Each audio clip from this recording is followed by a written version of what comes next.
Good morning, students. Today we are going to discuss about the results of 15th Lok Sabha elections, and after that the rest of the topics of this chapter. The chapter is why do we need a parliament, and this is part 5. So in the previous video we discussed about the results of 17th Lok Sabha elections 2019, and now we'll discuss about 2009 May 15th Lok Sabha elections. If we see the result, then we'll find that no party got the majority proportion. As we discussed, that majority proportion is 272 out of 543 seats. So out of 543 seats, 272 are the necessary digits for making the government, because this is the majority criteria. So if we see this table, 2009 Lok Sabha election result, national parties, Bahujan Samaj Party 21, Bharatiya Janata Party 116, Communist Party of India CPI 4, CPIM 16, INC Indian National Congress 206, and Nationalist Congress Party NCP 9, and Rashtriya Janata Dal RJD 4 seats. So at that time there were 7 national parties, 1, 2, 3, 4, 5, 6, 7. And at present there are also 7 national parties. National parties are those parties which have the right to fight election in entire nations for Lok Sabha as well as for state assemblies. Clear? And criteria for becoming national party means 4 seats, at least 4 seats in Lok Sabha, and 6% of total votes. Clear? It is necessary criteria for becoming national party. So no party till now got the majority seats, because with the most numbers of seats is highest number of seats INC 206, but still it is less than the majority criteria, less than 272. So who formed the government? The government was formed by UPA. What is UPA? UPA is name of alliance. UPA, United Progressive Alliance. United Progressive Alliance. This is the alliance which formed the government. What is alliance? If one party is not able to make a government because it could not get the majority seats, then it can form the government with the support of other parties.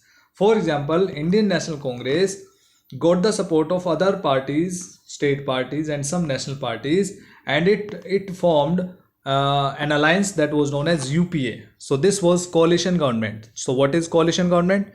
Coalition government is the government which is formed with the support of other political parties, right?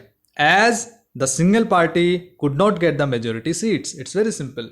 So this was about the results of 2009 Lok Sabha elections. After that, we are coming to this one. The following is an example of a question asked in parliament. As we have discussed in parliaments, questions are asked by the opposition party leaders, opposition party members, to the ministers and to the government. The ministers and the government representatives have to give the answer of those questions in the parliament. The question can be regarding any issue related to the public. Now, this one is, who are the people in parliament?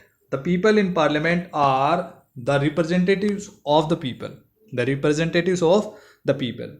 And who elect them? The people who cast their votes. So this is very important table to understand. The table consists of the voters turnout. Voters turnout. What is voter turnout? Voter turnout means how many people participated in voting, right? How many people casted their votes. So this is the symbol of the representation. This is the symbol of participation of the people in politics, right? More voter turnout, higher rate of voter turnout means higher participation of the people. Clear? Higher participation of the people means good democracy. Less participation by the people, poor democracy. Higher participation of the people means good democracy. So this is the symbol of democracy, voters turnout, how many people casted their vote of the total voters. So in 1950, 51, 52, in the first Lok Sabha election, 61.16%, right, people casted their votes. So this was the voter turnouts. Voter turnout was we can see in this figure 55 point this one in the fifth Lok Sabha election 1971, when Congress won the election. In 1971, Indira Gandhi became the Prime Minister of India.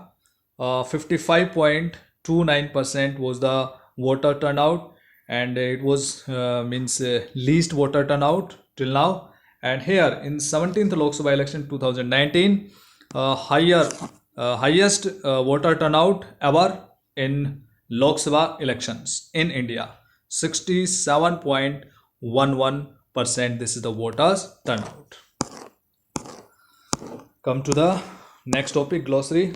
Approval. What is approval? We have studied about approval, to give one's consent to and be favorable towards something. This is approval. Coalition, as we have talked about coalition, temporary alliance of groups or parties, right? Coalition is the alliance which is formed by some political parties. If single party cannot get the majority criteria in Lok Sabha or in state assembly, then it can form the government with the help of other party support. So this is coalition. Unresolved situations in which there are no easy solutions to problem. For example, no party can form the government even after taking support from other parties. Then what will be happened? So this position will be considered unresolved, and the president will declare the re-elections for Lok Sabha. This one. There are 543 constituencies are in India, right? 543, and reserved constituencies, general 412. These are not reserved. Any community, any caste, any person can fight election. But for minorities, means lower caste people, or we can say that SCs and STs, so-called lower caste people, scheduled castes and scheduled tribes. For scheduled castes, 15% seats are reserved in Lok Sabha.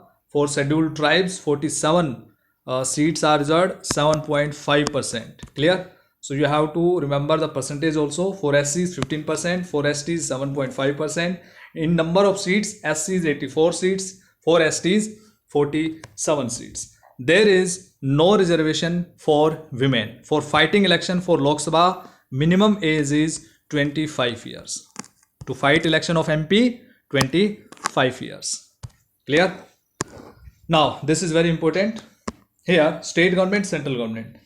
We have to fill in the following table with information on the various representatives from your area. For example, which political party or parties are currently in power? In state government, BJP and JJP are running the coalition government in Haryana, right? If we talk about Haryana. If we talk about central government, like in India, it is the government of NDA. It is the government of NDA. NDA means National Democratic Alliance. National Democratic Alliance. For example, UPA formed the government in 2009. United Progressive Alliance led by Congress Party. NDA, National Democratic Alliance, led by BJP Party. So the leading party in NDA is the BJP, which got 303 seats in the 17th Lok Sabha election. So in state government, BJP and JJP. In central government, BJP and its alliance. Who is the current representative from your area? If you talk about state government, so if we take example of Rewari constituency for state legislative assembly, so Chiranjeev Rao is the MLA, right? And if we take central government, means parliament, right? Yani it means Lok Sabha. So you take example of Rohtak constituency, Dr. Arvind Sharma is the representative for parliament from our area. Which political parties currently form the opposition? In state government, Congress form the opposition party. Central government, many opposition parties are there, led by Congress party. When were elections last held? In 2019. central government also in 2019. Next election after 5 years, approximately 2024, if no party will be in minority and if the legislative assembly or Lok Sabha will not be dissolved. After that, last and final question, how many women representatives are there from your state? From our state, if we talk about state government, means in Haryana State Legislative Assembly there are 8 women. According to 2019 State Legislative Assembly in Haryana, 5 MPs, women MP, 5 women MLAs from Congress Party, 2 are from BJP and 1 from JJP. Total 8 women representatives are there in our assembly, Haryana Assembly, and it is lesser than the previous election. In 2014, there were 13 women, right, MLAs from Haryana. And if you talk about parliament, means Lok Sabha, only one women candidate, only one women MP is there, Sunita Duggal, and she won the elections from Sirsa parliamentary constituency. So there is one women representative from Haryana in central government, 8 women representatives in state assembly in Haryana. So in this way, dear students, we have discussed the following topics, and I hope that you understood. Still, if you have any doubt, you can ask me by writing in the comment box. Thank you. Have a nice day.